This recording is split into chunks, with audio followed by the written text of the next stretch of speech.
If you've been feeling disconnected from God and you've been feeling like it's been harder to hear His voice, I want to share one of the reasons that you might be experiencing this, but I want to illustrate it first with a story.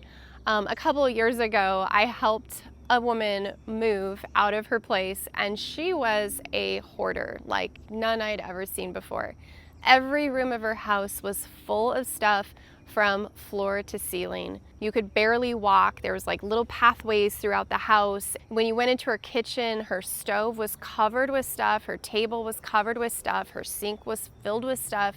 And one of the sad things about this is that her house couldn't even be used for what it was intended to be used for. She couldn't sit on the couch and have a conversation with a friend or read a book or rest.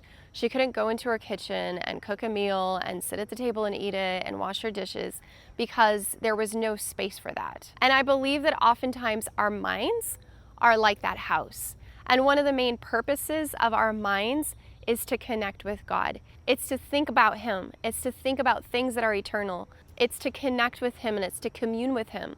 And so when our minds are like that house, when our minds are so full of so many things, then we can't use our minds for what God intended us to use them for. And this is very personal to me right now because I've recognized that my mind has looked like that house.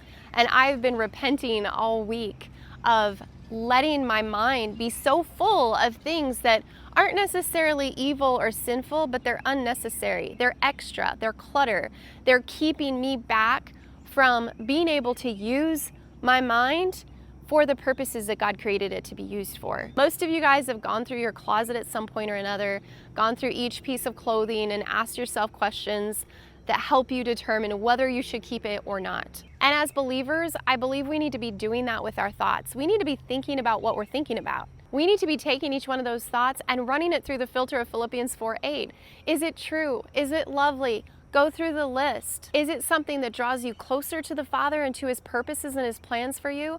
Or is it something that distracts you from that? Is it something that brings peace to your mind, or does it bring chaos? Does it bring confusion? And I believe that in the Spirit, we need to grab a big trash bag and we just need to begin to stuff all of those thoughts that pull us away from the Father into that bag and throw it away. Make space in your mind so that you can commune with the Father. So I encourage you today, this week, audit your mind. Make room, clear away the clutter so that you can hear His gentle whisper, so that you can hear what He wants to be speaking to you in this season. Be relentless about the renewal of your mind.